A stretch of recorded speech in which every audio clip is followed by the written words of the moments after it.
From the City of Angels, you're listening to the James Salazar Media Podcast. On today's episode, we're going to talk about politics, so let me strike the music, and I'll meet you on the other side.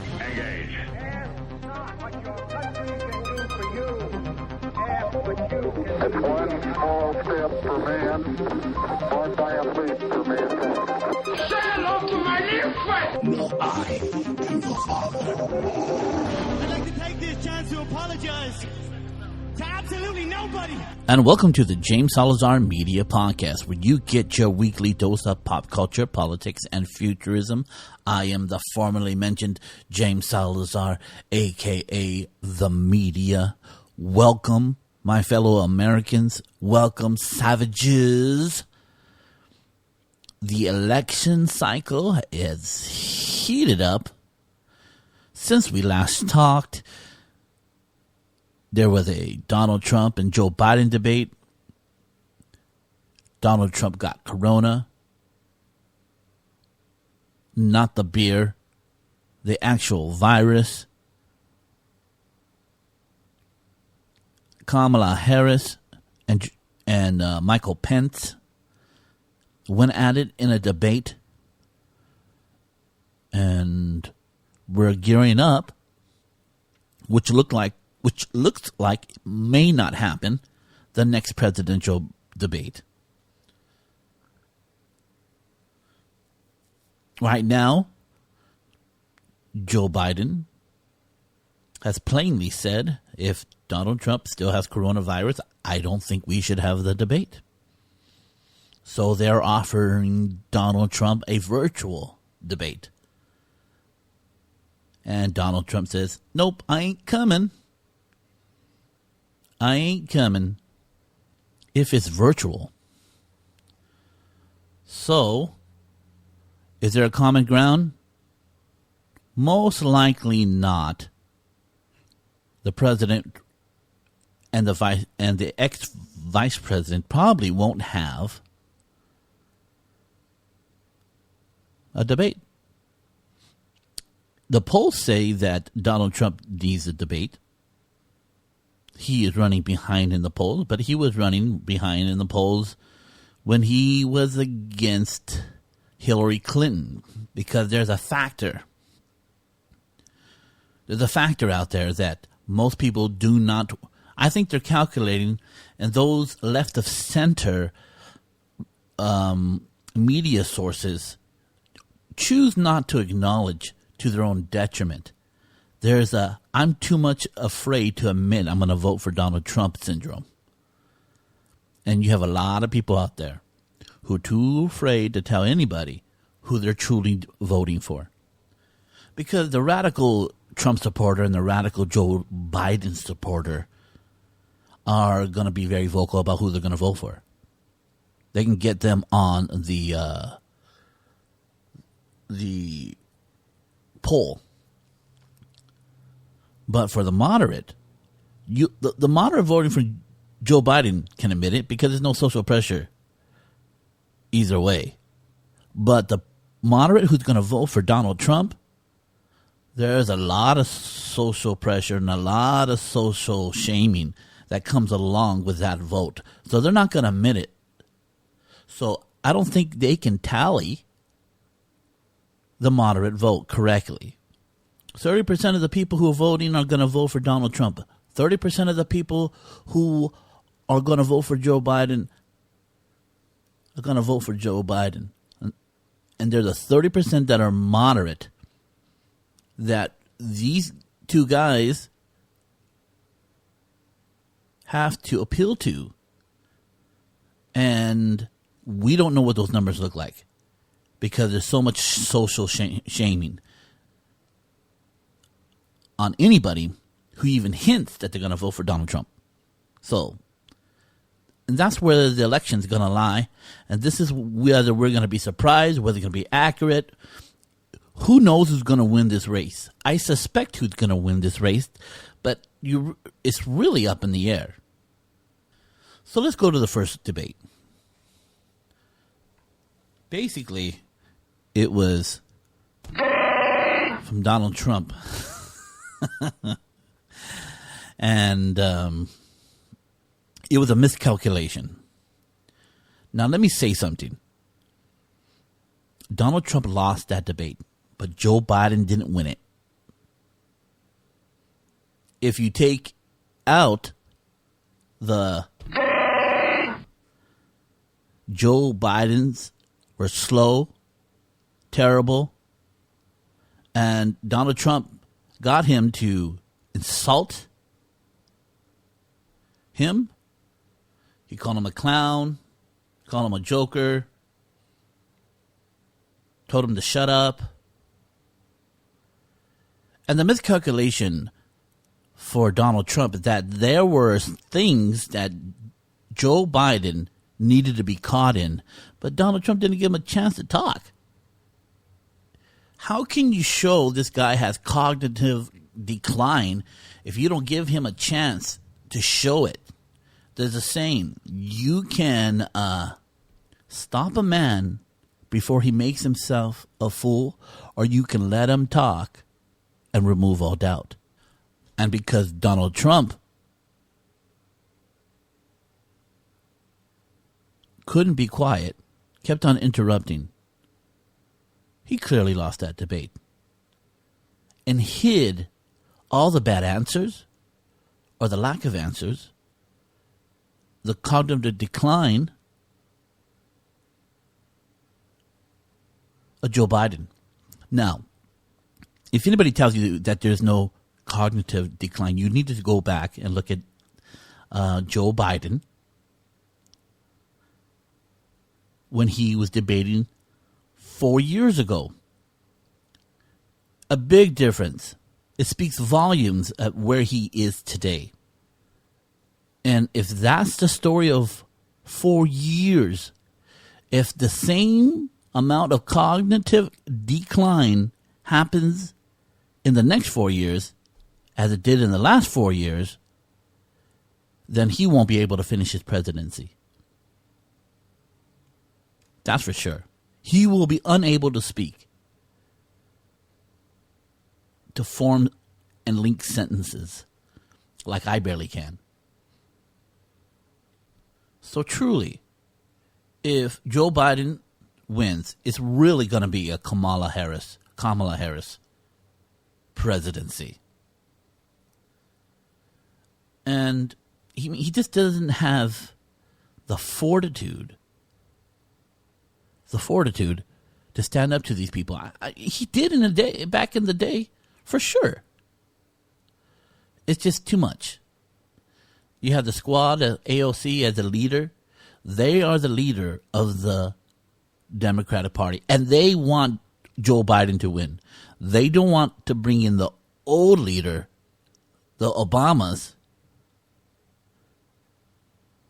They want to establish their power through Joe Biden, for sure.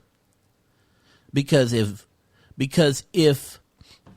Michelle Obama runs next election cycle, depending upon, well, she could still run if Joe Biden is called into decline and Kamala Harris has to take over.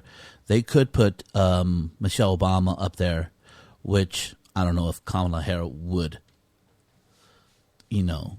step aside and stay in the vice president seat when the presidential seat is wide open.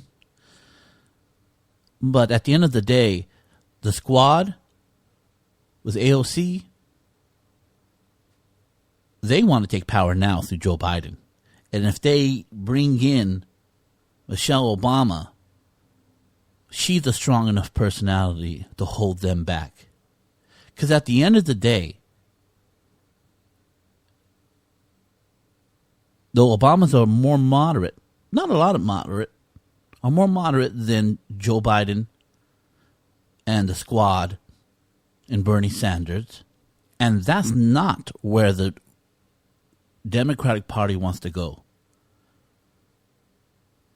So, I mean, the Obamas were extreme for conservatives. I mean, and which is amazing from the last election cycle before Donald Trump and now how things have changed, that Obama talked moderate and was extreme in office. Extreme to conservatives. Little extreme to the moderate. But what we have now is open and radical and extreme leftist ideology presented, not hidden. Now, there's stupid ideas that are so stupid that Joe Biden can't admit to from the stage, like killing fracking, which will kill the economy and kill 10,000 jobs, and the new Green Deal. That shit's crazy. That's bonkers, the new Green Deal. You want to cut all air travel and it is like a child riding. If you went to your child and you said, what do you want the world to be like? I mean, he's going to say unicorns, and he's going to say free candy for life, and that's basically AOC's version of the new Green Deal. Oh, let's just get rid of everything. Everything. With no promise, with no science that says how much that will make a difference. We're just hoping it will. If we get rid of everything, there's gotta be some measurable pullback. But there's going to be so many jobs lost. So many industries destroyed. Instead of transitioning into something better. There's no transitioning when the government makes laws for companies to do something that they can't afford, or they can't, or it's impossible to do with the science and the technology we have today. This is why capitalism must solve global warming.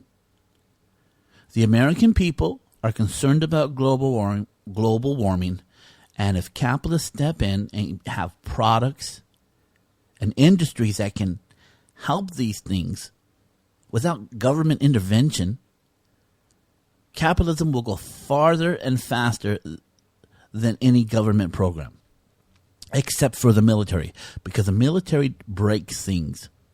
But to build things, the best way to do it is with capitalism. So, I digress. So, Donald Trump did not allow Joe Biden to flub. There were some questions about packing the court. There was questions about Black Lives Matter and Antifa being a terrorist group and condemning their violent ways. Donald Trump did not give him an ability to answer those questions. And at the end of the day, he didn't. He avoided them. But it was so overshadowed by Donald Trump's crazy behavior, miscalculating. Now, when you look at the polls, white people have not really changed their positions based on that debate. It's still split the same way. Nobody was going to change their mind based on those performances, even though Donald Trump did bad. And people got to understand. I speak to anybody who's a Joe Biden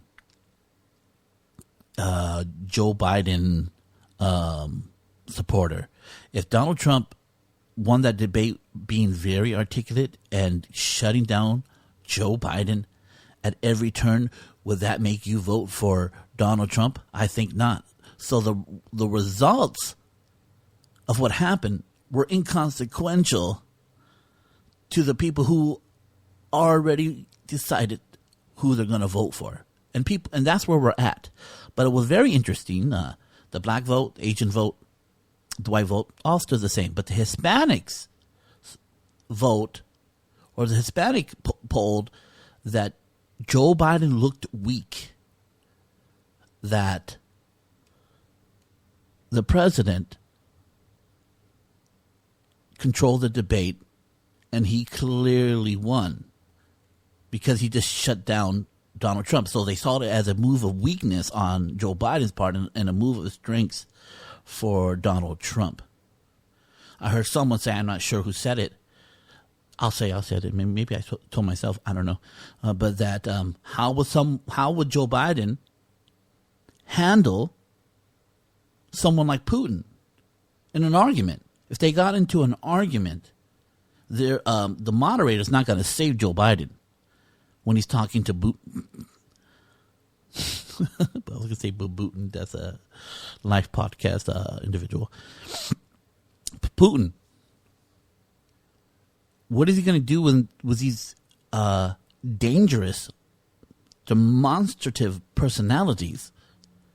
No one's going to save him there, and no one's going to respect him if he's all squinty eyes and looking for words to say when the president of Russia puts his finger on him in a conversation. If he can't handle Donald Trump, can he handle world leaders that are aggressive? So that's how Hispanics saw it. So at the end of the day,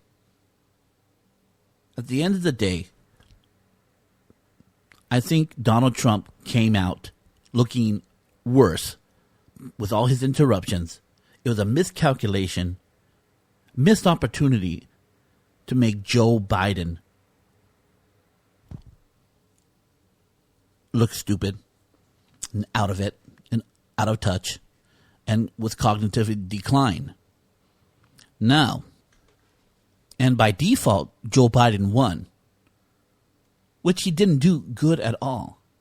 This is the narrative that he did better. He didn't. When you're talking about the insults, I have a lot of Facebook friends at James Salazar Media. Look it up. Join the group. But a lot of my Facebook friends, a lot of my Facebook friends are left-leaning. And at the debate, they were saying how great Joe Biden was for insulting the president and telling him to shut up and calling him a clown. And not much other than that. And if that's the claim to fame that he won, then clearly he didn't. Because there was no brilliant point, articulate comeback from Joe Biden that happened.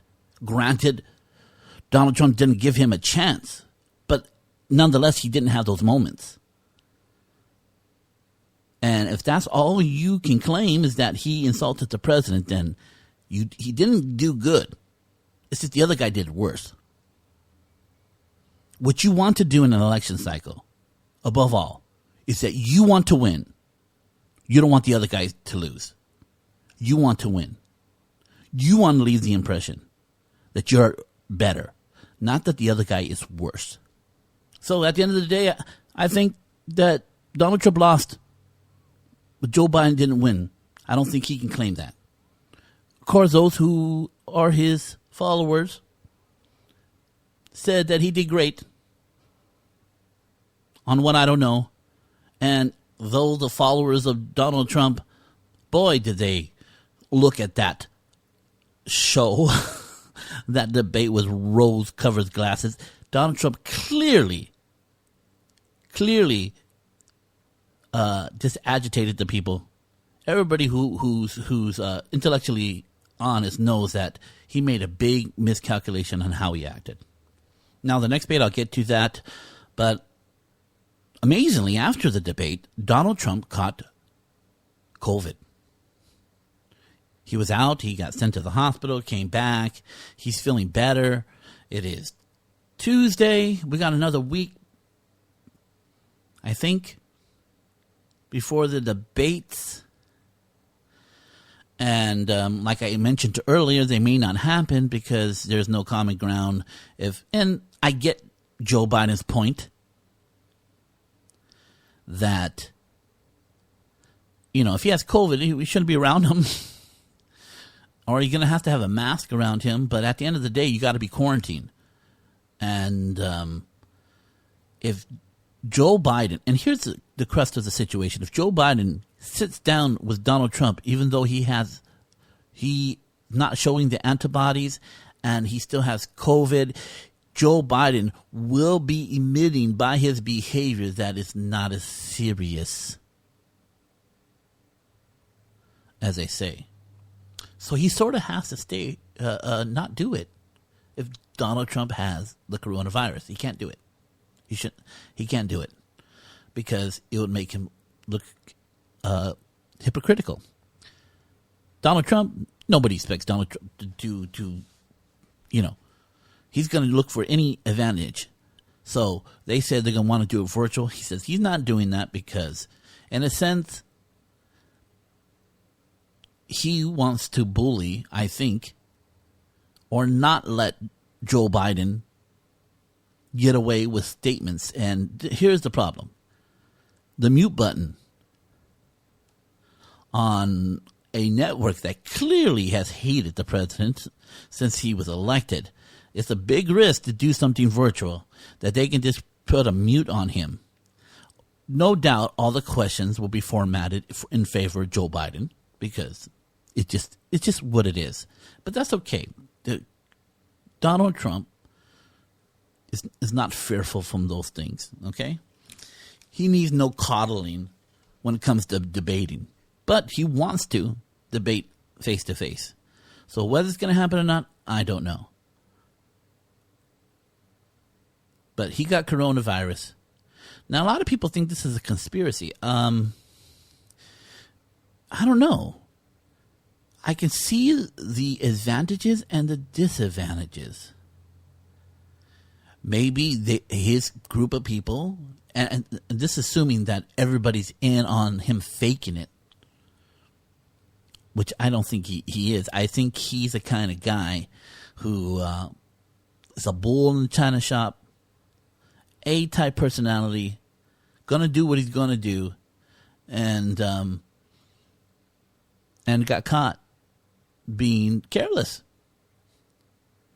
And now all his people are hosed up with COVID. Now, if the president recovered from this quickly and nobody in his administration gets really sick, he's going to turn this into, I told you it's not a big deal. They want you to think that you're going to walk outside and you're going to die. That is further from the truth. Now, Joe Biden might come back with, well, you got certain health care that other people don't, which the president has preempted with, I have these medicines that made me feel better, quicker, and faster, and got me off my feet, and I want them to make them immediately available for free for the country. So he preempted him with that. Yeah, you're right, I did get better. Now everybody else should get it too, and we should open up. And at the end of the day, we can overcome this. Don't let it be. And, his wording is weird. You know what he's trying to say, but the people who hate him don't care that he's trying to say something. They're only going to hear what he says. People who follow him, who like him or indifferent about him, know what he's trying to say, what he's trying to do. And it's not coming out right. But at the end of the day, when he says it's no big deal, he says you can get over it, don't fear it. He's saying it's not, at the end of the day, what he's trying to say is it's not a death sentence anymore. And he's going to prove it. And this will come up in the debate. And I suspect that Joe Biden is going to hit him with that you're careless with yourself and the administration, and you were careless with the American people, and that's why 200,000 people, Americans, have died. Donald Trump is going to say it is not as bad as you're saying. The projections for coronavirus when it started was 2 million. I dropped that number 90% based on what I did. And what do you know about it? I had corona and I defeated it. Until you get corona, you don't know what you're talking about. And that's what he's going to say. I beat corona better than anyone. No one had corona worse than I did, and I beat it in 3 days. So that's how that narrative is going to go. But at the end of the day, people already made their decisions. And the major decision at the end of the day is this. Keys to victory for Donald Trump. Democratic cities are violent, disruptive, and they are the worst thing for minorities. And that has been true before I came into office. And it's more true now today. That we have on the books recorded that you would have let people still come from China, that you wouldn't have the strength to shut down the airports and travel from Europe, that you would have just let them come in because of identity politics, which would have been a higher number. Joe Biden's already said that. So Donald Trump can't say he's done perfect, which he's going to do because his ego.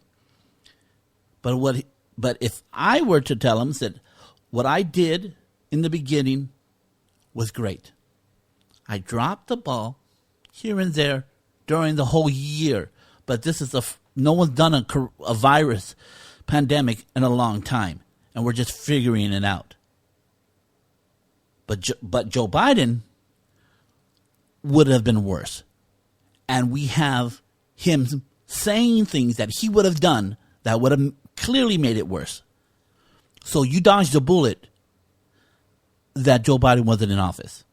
That's how he should frame it. Go back in the economy.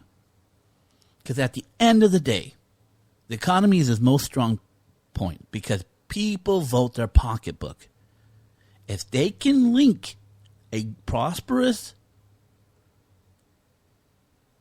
economy before COVID, and COVID's to blame for the downturn, then Donald Trump can win. That he is more suited to turn it around.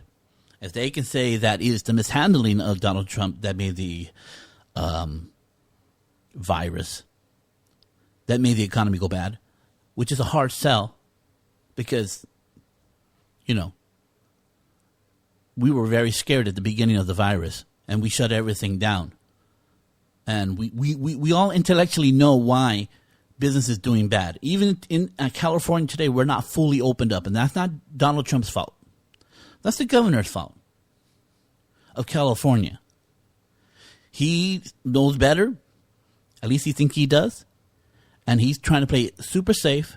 And he doesn't care that the 11th economy of the world is shut down and all the jobs that are lost. Because at the end of the day, all the jobs are lost will depend upon the government to get back on their feet. And nothing like a liberal to give you free shit. And if he can create an environment, now this is cynical, but at the end of the day, if they can keep these things shut down just till election, they can hit Donald Trump over and over again that the economy's bad because his mishandling of COVID. And those governors who are still shutting down don't have to take the brunt of that. But I think the American people are smarter than that. They know that a virus shut us down, not the president. Joe Biden's key to victory is that this guy is such a loose cannon. He might be hitting targets here and there, but at the end of the day, or the day is going to come where his half-cocked personality will get us in deep shit. And that's pretty much the only argument. And that he's a white supremacist. But this is a miscalculation. Because Donald Trump has no problem saying that he's against white supremacy. He's done it 20 times. Just the left-wing media hasn't done it. And that time where he says they're good people, all you have to do is watch the whole video. Just watch the whole video, and you'll see what he said. He says they're good people on both sides. And then he says right after, I'm not talking about white supremacists and racists. But they cut that part out. So you can clearly go back and see. So when they say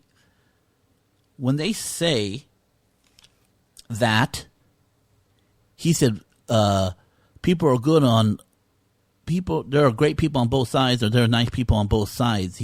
And then he was equating nice to white supremacist and racist. That is clearly a lie if you look at the whole video. But they're betting that you don't look at the whole video. I suggest you go back and watch the whole video, not the cut version.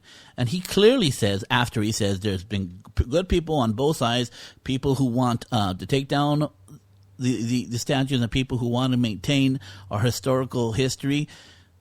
And then he clearly says, what I am not saying, but white supremacists and hate groups should be condemned at all costs. He says that right after. But, you have to care enough about politics to really search the truth. And most Americans don't care enough to search the truth. So anybody can say a lie and run with it, and it's easier to believe it than to figure it out. But Donald Trump has said it for 20 times that that's against white supremacy and racist groups, which is going to be a miscalculation. They're going to ask him, do you support white supremacy? Do you support the KKK? He's clearly going to say, no, I don't. He's going to answer that question better. He didn't even know who the Proud Boys were. Joe Biden mentioned Proud Boys. He's all, okay, Proud Boys, stand down. And then he said, stand by, which was a total miscalculation. And he didn't even know who that group was, but at the end of the day, it was enough to make him look bad. So they're going to come to the next debate, and he's going to say, oh, I'm totally against it. 100%.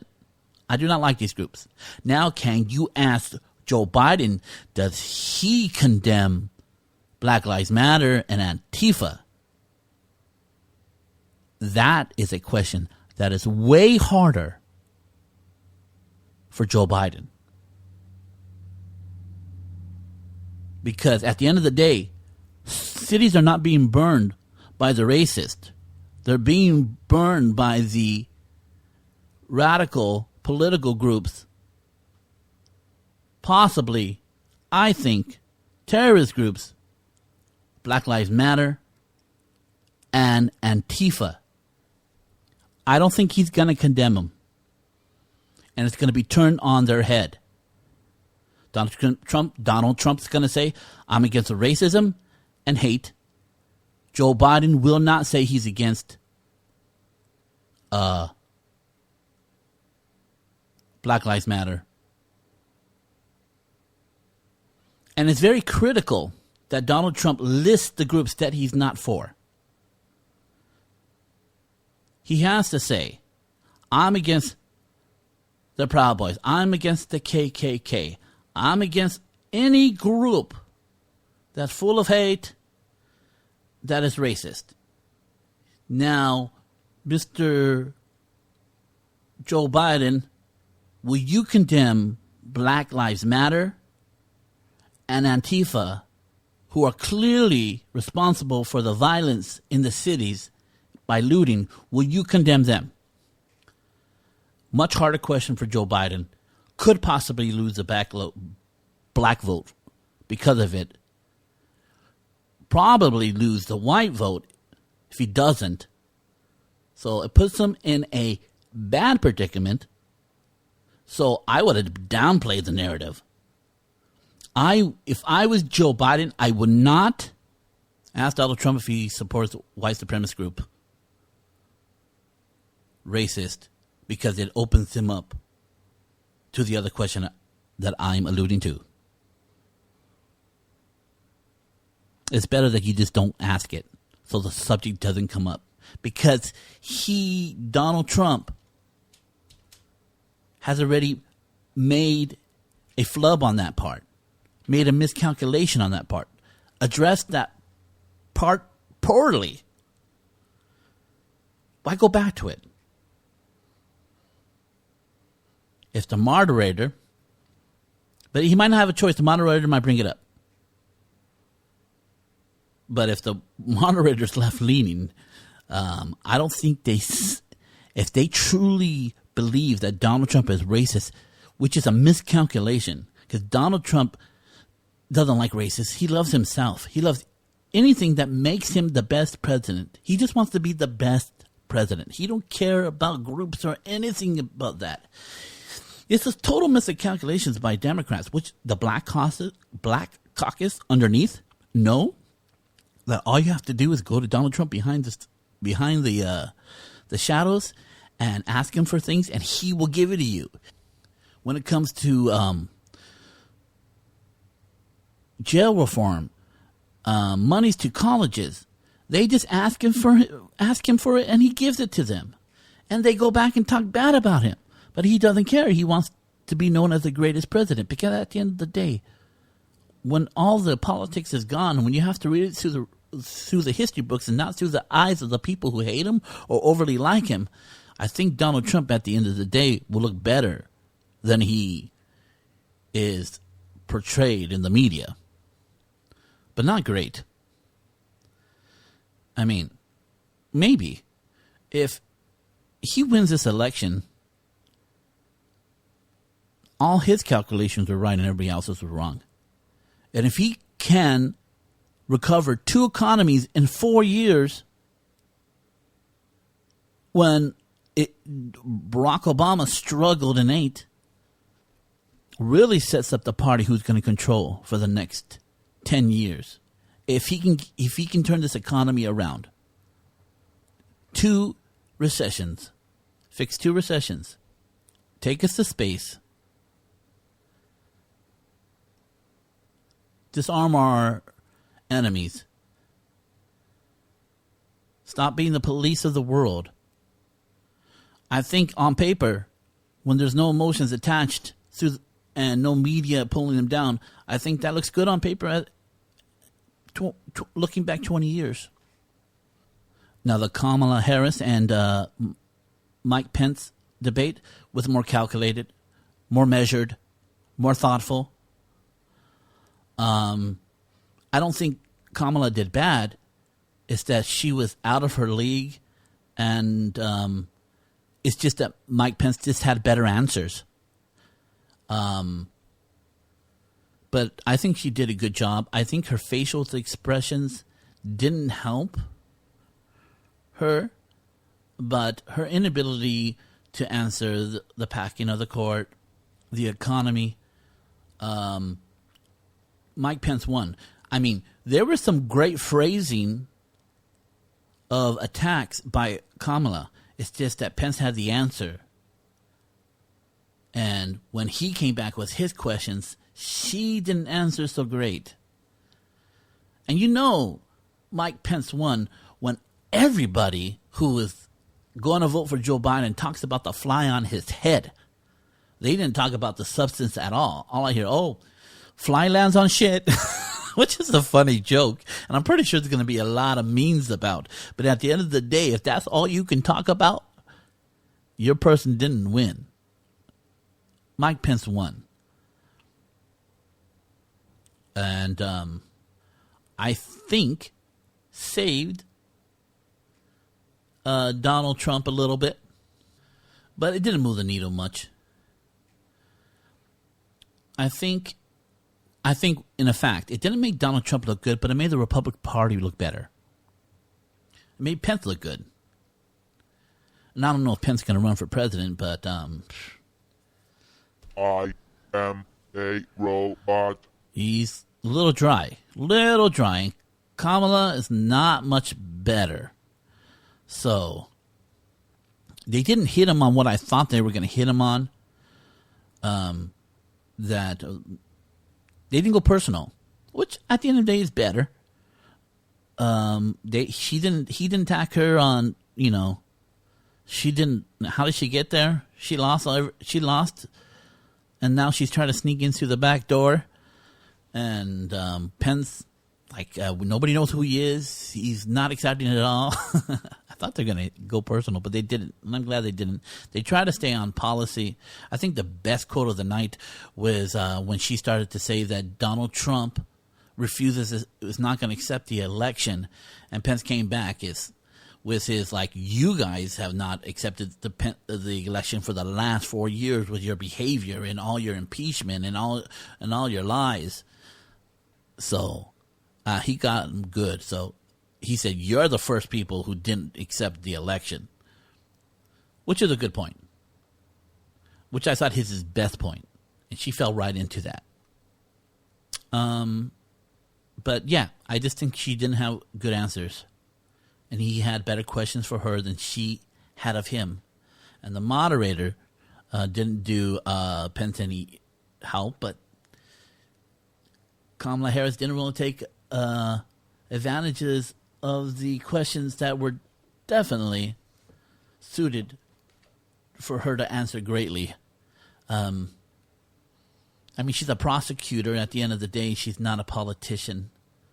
She's becoming a politician, but how you prosecute a situation is much different, and how you appeal to the American people. But when you go into a debate, you're not told if there's reasonable doubt, you can't believe it. You're not told these things. A lot of what politicians say has a reasonable doubt just by nature. So that's not how the political arena works. That's how the court works. And sometimes it doesn't even work there. At the end of the day, you're going to have to debate and appeal to the American people, which Joe Biden, at the end of the day, did better when in his debate, where he just tried to ignore the president and speak to the American people. That always worked. Joe Biden just needs to say, if Donald Trump on the next debate, if he's interrupting him, say he's afraid of my answers. He's afraid of them. He doesn't want to react to my answers because they know they are devastating. But then, if Donald Trump bites, you better say something profound. Well, at the end of the day, I keep on saying at the end of the day. We're not even at the end of the day. But at the end of the day, the key to victory for Donald Trump is that he just has to link the Democratic Party with burning cities and cancel culture and people who want to shut down free speech and a lack of law and order. If he can do that, at the end of the day, people don't want their houses to be burned. They don't want their businesses to be burned. They want to go downtown and have a nice day and have a nice meal and not be harassed by protesters, violent protesters. The nice protesters have left after the first month of the George Floyd protest. They all went home. They all stood in unity, and then they went all home. It was only the agitators who stood behind. People who want to cause trouble. And we know that. We clearly see on TV that Antifa and Black Lives Matter, maybe not all Black Lives Matter, but the ones that are in front of the TV are looting and rioting. And if you're looting and rioting and intimidating people, you're going to be called a terrorist group. You're not about solving the problem. You're about destroying something. And you got to be about building. And I know they're going to say you got to build something, you got to destroy something before you build something new. Well, if I trusted people who break things to fix things, that might be so. But most often in society, people who do demolition don't know how to build. and trying to force and intimidate people to think your way, which is at the I'm going to say at the end of the day, I can't stop saying it, which means you're asking people to lie to you because they're afraid. You haven't won nothing. You just got more people to resent you. In this country, you have to win in the arena of ideas. Who's winning there? I don't know if Donald Trump is fully winning. He puts his foot in his mouth. But we know with actions that the Democratic Party is losing. Every city that they run, every state that they're in charge of are terrible, violent, full of poverty. It is the worst place for minorities. When you have a Democratic governor and a Democratic Senate and Congress and a Democratic mayor and a Democratic police force and shit goes awry and they start abusing your rights and killing you in the street, sooner or later you're going to have to wake up. You're going to have to wake up. You voted that in. It's your fault. Not that it doesn't happen in these cities, but the numbers are way lower in Republican cities. That's a fact. It's just a fact. The swamp still needs more draining. You have to drain it all. There's still enough there for you to come out smelling like shit. You can't go swimming till you drain the hole. You can't put new water in until you get rid of the swampy water that remains.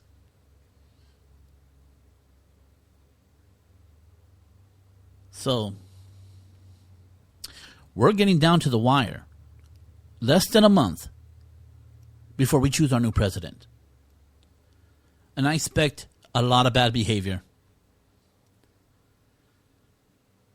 Whoever wins has to win in a landslide.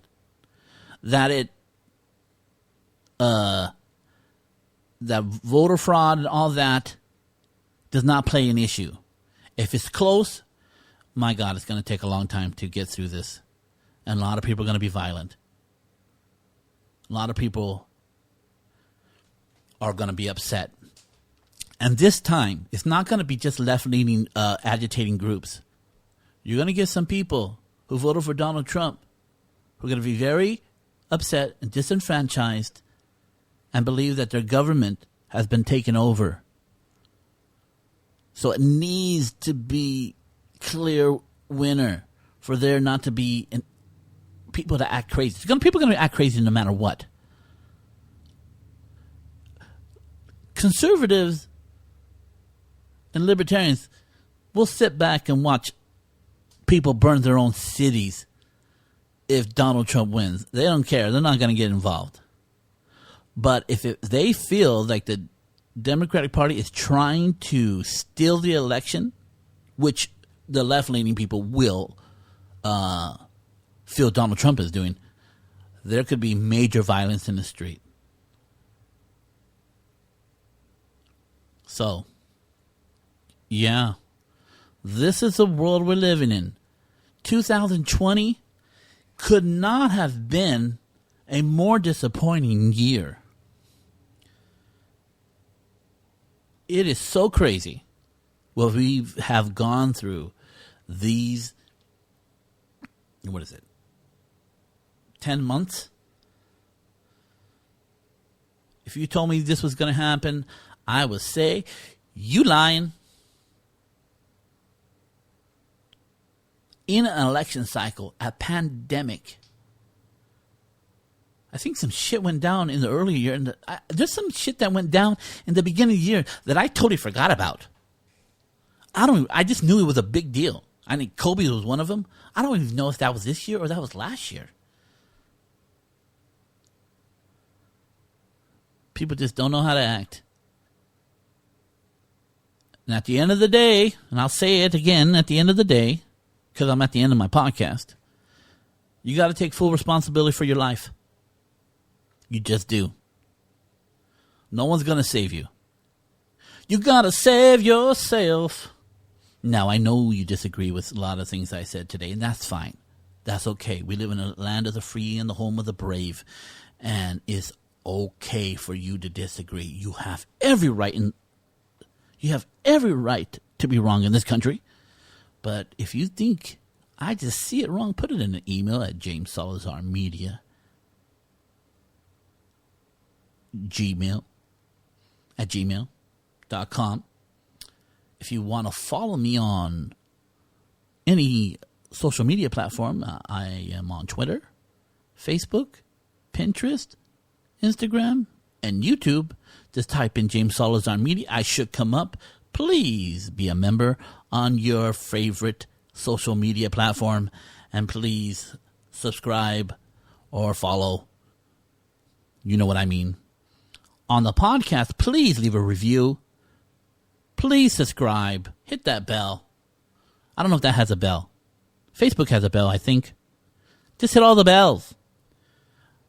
The next podcast will be based on the next debate. And then I'll get into some futurism pop news because that's building up. That's getting exciting.